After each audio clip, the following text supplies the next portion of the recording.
নদিয়া তথা কল্যাণীর আপনি ছিলেন এক সময়ের ভগবান ডাক্তার বা এখনও আছেন।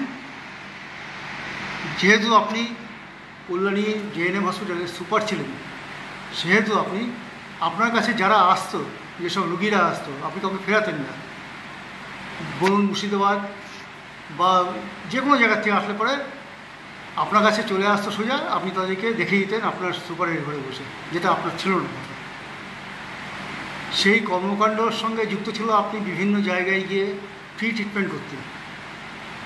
বন্যার সময় বন্যা ট্রেনে গেছেন, রুগী দেখেছেন।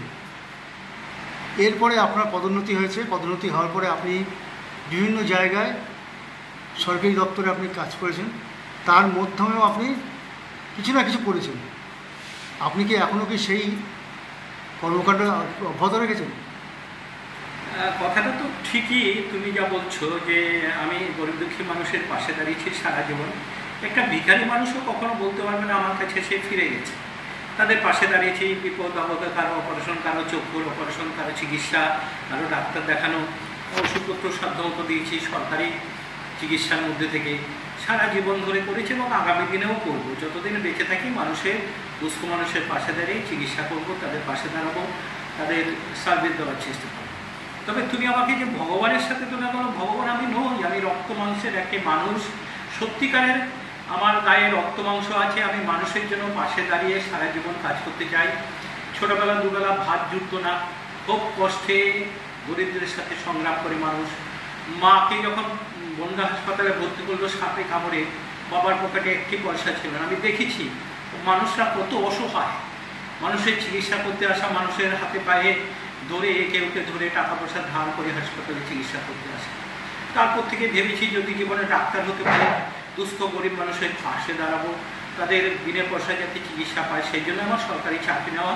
এবং সারা জীবনে মানুষের কাছে সত্যি সম্মান ভালোবাসা পেয়েছি। আমি যা দিয়েছি তার 10 গুণ পেয়েছি। তাই বলবো আমি ভগবান নই, আমি তোমাদেরই একজন। সেই রবি ঠাকুরের ভাষায় বলতে হয়, আমার মন নাম এই বলে খ্যাত হোক, আমি তোমাদের লোক, আমি তোমাদেরই একজন, তোমাদের পরিবারের একজন। তোমাদের বিপদ আপদের পাশে দাঁড়াতে পারলে আমার ভালো লাগবে, আমি খুশি হব। সেই দিক থেকে আমার ভালো লাগে এই কারণে যে সরকারি সাহায্য সকলকে দিয়েছি, সকলের মধ্যে দিয়েছি। দুস্থ গরিব দুঃখী মানুষ, গরিব ধনী সকলের জন্যই দিয়েছি এবং আগামী দিনেও যতদিন বেঁচে থাকবো মানুষের পাশে থাকবো। আরেকটি কর্মকাণ্ডের কথা বলি আপনাকে। আমাদের নদিয়াতে বা 24 পরগনায় অনেক কিছু রোগ ছিল যেগুলো হচ্ছে জলবাহিত বা অন্য অন্য ইয়েতে ছিল, যেমন ডেঙ্গু কথা বলি বা কিছু ছিল। আপনি সেই সময় যখন আপনি সুপার ছিলেন, তখন কোয়াক ডাক্তারদের নিয়ে আপনি একটা কর্মশালা করেছিলেন এবং আপনি তাদেরকে বিভিন্ন ট্রেনিং দিয়েছিলেন। তাতে করে দেখা গেছে যে তারা আপনার শরণাপন্ন হয়ে গেছে ও তাদের রুগীদের নিয়ে এসে। তা এটা তো আপনার বড় কর্মকাণ্ড ছিল। তারপরেও আপনি এখন সরকার থেকে তাদেরকে ট্রেনিং দিচ্ছে, এ বিষয়ে কিছু বলুন। এটা খুব সত্যি কথা, আমারও সেটাই মনে হয়েছে যে সেই ঠাকুরের বাণী যে আমাদের দেশে যে কোয়াক ডাক্তার আছে, যারা গ্রামে গঞ্জে দুস্থ মানুষের পরিষেবা দেয়, তাদের একটু ট্রেনিং দিয়ে স্বাস্থ্য সম্বন্ধে সাধারণ জ্ঞান একটু বাড়িয়ে দিতে পারলে তাদের চিকিৎসাটা আরও সঠিক করবে, আরও ভালো করবে। সত্যিকারে বলতে নদীর পাড়, বিলের ওপার, খালের ওপারে রাত দুপুরে সত্যিকারে মানুষরা তো পাশ করা ডাক্তার পায় না, এমবিবিএস ডাক্তারও সেখানে যেতে চায় না রাত 2-3টের পর। সেখানকার গ্রামের মানুষই তাদের ভরসা। তাই তাদের একটু ট্রেনিং দিয়ে আমি ঠিক করেছিলাম যে আধুনিক চিকিৎসা কিছুটা যদি করা যায়। আমাদের মাননীয় মুখ্যমন্ত্রী কোয়াক ডাক্তারদের ট্রেনিংয়ের ব্যবস্থা করেছিলেন, আমি অনেকবার তাদের ট্রেনিং দিয়েছি এবং এই প্রপোজাল আমি সরকারের কাছে পাঠিয়েছিলাম যে কোয়াক ডাক্তারদের ট্রেনিং দিয়ে তাদের স্বাস্থ্য শিক্ষা সম্বন্ধে কিছু নলেজ দিলে তারা সত্যিকারের আগের চেয়ে ভালো চিকিৎসা করতে পারবে এবং গরিব দুঃখী মানুষের পাশে দাঁড়িয়ে তাদের চিকিৎসা করা যাবে। প্রচুর সম্মান পেয়েছি। কল্যাণী সাব ডিভিশনে প্রায় 250-র উপর ডাক্তার আমার কাছে ট্রেনিং নিয়েছে, তাদের বিভিন্ন রকম ট্রেনিং দিয়েছি এবং এটা খুব ভালো উদ্যোগ বলে আমি মনে করি। মাননীয় মুখ্যমন্ত্রী এটা করেছিলেন এবং তাদের জন্য সপ্তাহে 1 দিন করে ট্রেনিংয়ে 50 টাকা করে ভাতা দেওয়ার ব্যবস্থা করেছিলেন। সেই জন্য আমার অত্যন্ত ভালো লাগে যে আমার এটা স্বীকৃতি পেয়েছিল রাজ্য সরকারের কাছে। সেটাই হচ্ছে আপনার প্রথম আপনি করেছিলেন, তারপরে আমি করেছিলাম। চালু করে দেওয়ার পরে সরকারিভাবে অনুমোদন আসে এবং তারপরেও আমি অনেকবার করি। এবং এখন অনেকাংশে দেখা যাচ্ছে যে ওরা রোগ প্রতিরোধটা ওরা কমাতে পেরেছে। অবশ্যই তাদের একটু ট্রেনিং দিয়ে দিলে, সাধারণ জ্ঞান সম্বন্ধে একটু ট্রেনিংটা বাড়িয়ে দিলে, বিজ্ঞানসম্মত চিকিৎসা পদ্ধতির সম্বন্ধে একটু বলে দিলে ভালো হয়। তারাও সম্মান করে আমাকে, এই যে কোয়াক ডাক্তাররা আমাকে ভীষণ সম্মানের চোখে দেখে, তারা অনেক রোগী নিয়ে এসছে যেটা চিকিৎসা করে সারাতে পারেনি, হাসপাতালে ভর্তি করে তাদের চিকিৎসা করে দিয়েছে। এই আপনার একটা অবদান গেল, দুটো অবদান গেল আপনার। আর 3 নম্বর অবদান হচ্ছে যে আপনি যে হসপিটালে ছিলেন জওহরলালে, প্রভূত উন্নতি সাধন করেছিলেন, সেটা কি এখনও বজায় আছে? দেখুন, আমি আমার স্বপ্নের কলেজ হচ্ছে কল্যাণী মেডিকেল কলেজ। আমি 15 বছর ওখানে সুপার ছিলাম, দীর্ঘদিন সুপার ছিলাম। আমি প্রথম প্রপোজাল দিই কল্যাণী জওহরলাল হাসপাতালটাকে মেডিকেল কলেজ করা হোক, এবং তারপর থেকে সরকারিভাবে ভিজিট করতে আসে, দেখতে আসে বিভিন্ন হেলথ সেক্রেটারি, ডেপুটি সেক্রেটারি এবং একসময় মন্ত্রীরাও আসেন, দেখে ওরা অনুমোদন দেন যে হ্যাঁ এখানে মেডিকেল কলেজ করা যেতে পারে। প্রথম ওই 7টি মেডিকেল কলেজে 8ম মেডিকেল কলেজ কল্যাণী JNM-টাকেই স্বীকৃতি দেয়, এবং স্বাস্থ্যমন্ত্রীও এসেছিলেন অনেকবার।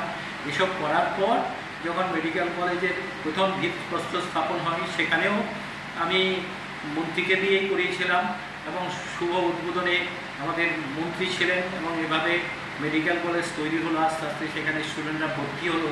এত আনন্দ যে প্রথম পশ্চিমবঙ্গে আরেকটি মেডিকেল কলেজ করা গেল, এবং সমস্ত স্টুডেন্টদের যারা প্রথম MBBS-এ ভর্তি তাদের সবাইকে মিষ্টি খাইয়েছিলাম আনন্দে, যে আমার তৈরি, আমার চেষ্টার মেডিকেল কলেজের সব স্টুডেন্টরা ভর্তি হয়েছে।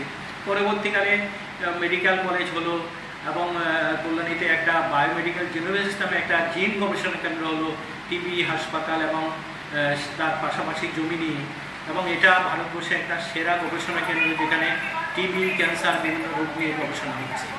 পরবর্তীকালে যখন এইমসের জমি সিলেকশন হয়, কোন জমিতে এইমস হবে, সেটার প্রপোজাল আমি দিয়েছিলাম যে এইমস যদি কল্যাণী ছাড়া রায়গঞ্জ বা অন্য কোথাও হয়, তাহলে শুধু উত্তরবঙ্গ আর বিহারে কিছু মানুষ উপকৃত হবে, কিন্তু এই এইমস যদি আমাদের কল্যাণীতে হয় তাহলে সমগ্র পশ্চিমবঙ্গের মানুষ উপকার হবে। সেই হিসাবে এই প্রপোজালের মধ্যে থেকে যে একটা ছিল এখন কল্যাণী যেখানে এইমস হয়েছে, সেই প্রপোজালটা সরকার মেনে নিয়েছে, রাস্তাটাও চওড়া করে দিয়েছে সরকার।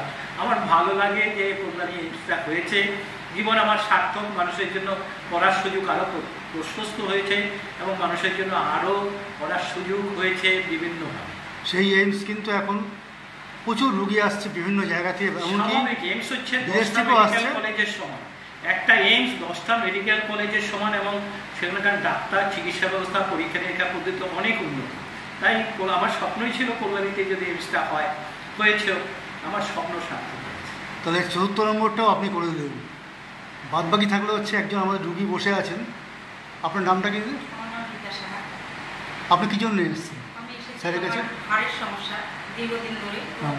উনি যেহেতু চাকদায় ছিলেন, হ্যাঁ। আমি শুনেছি উনি নাকি মানুষের খুব উপকার করেন। তো আমি শুনলাম উনি এখানে এখন প্রিন্সিপাল হয়েছেন, এখন সুপার নেই।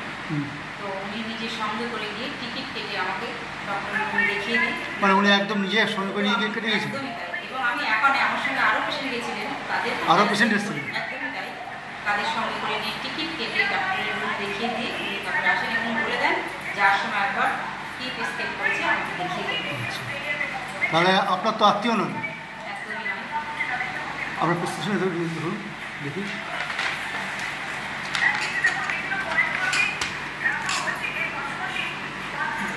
ধন্যবাদ। আপনার নামটা বলুন। আমার নাম রীতা সাহা।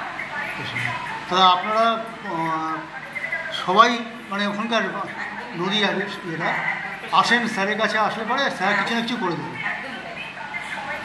স্যার আপনি একটু বলুন আপনার এই রুগীর সম্বন্ধে বলুন। দেখুন, আমি 15 বছর জওহরলালে সুপার ছিলাম।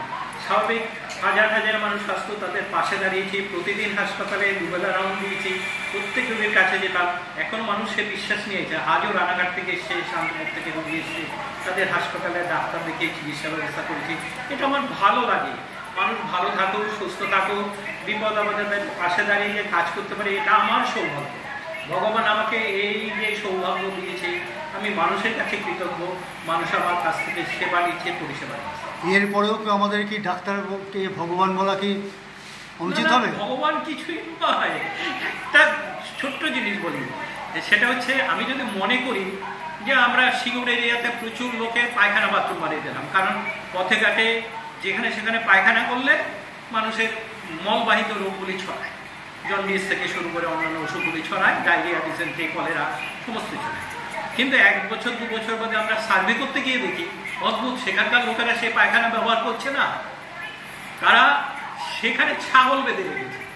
তো আমরা বললাম কি কথা, আপনাদের পায়খানা বানানো হলো, সুলভ শৌচালয় বানিয়ে দেওয়া হলো, আপনারা সেটার মধ্যে ছাগল বাচ্ছেন, আপনারা মাঠে গিয়ে পায়খানা করছেন, এতে তো কৃমিবাহিত ডায়রিয়া, ডিসেন্ট্রি, কলেরা বাড়বে। বলে তা হোক, আমাদের ছাগলটা রাখার জায়গা নেই, তাই ওই ঘরটাতেই আমরা ছাগলটা রাখি। বুঝুন, মানুষের যে এই যে বুঝেও না বোঝার বান করা, দেখেও না দেখার বান করা, এটা খুব বিপজ্জনক। এই মানুষগুলোকে যদি আমরা সঠিক ট্রেনিং না দিতে পারি, সঠিক নলেজ, অ্যাটিটিউড এবং এই প্র্যাকটিসটা তৈরি করাতে না পারি, তাহলে কিন্তু শত প্রচেষ্টাও বৃথা হবে। তাই আমি যদি মনে করি এখানে একটা বড় মানে পুকুর বানিয়ে দেবো, কিন্তু সেই পুকুরে মানুষ স্নান করতে নাও আসতে পারে, মানুষ গা ধুতে নাও আসতে পারে, মানে আমি দিতে চাইলেও মানুষের সেটা সেবায় লাগবে, কাজে লাগবে এমন মনে করার কোনো কারণ নেই। মানে আমার দেওয়ার ইচ্ছে থাকতে হবে, মানুষ সেই সেবা গ্রহণ করবে এবং গ্রহণ করে সার্থকতা আসবে, তবেই না কাজের সার্থকতা। আমি একটা স্কুল করে দিলাম, সেই স্কুলে কোনো ছাত্রছাত্রী ভর্তি হলো না, স্কুল বিল্ডিং করে রইল, সেখানে মাস্টার পাওয়া গেল না, সেই স্কুলের কোনো মানে নেই। তাই এমন কাজ করতে হবে যেটা মানুষের কাজে লাগে, মানুষের উপকার। ধন্যবাদ আপনাকে, থ্যাংক ইউ। ভালো থেকো। সকল মানুষকে আমার শ্রদ্ধা, ভালোবাসা, ছোটদের জন্য শুভেচ্ছা রইল।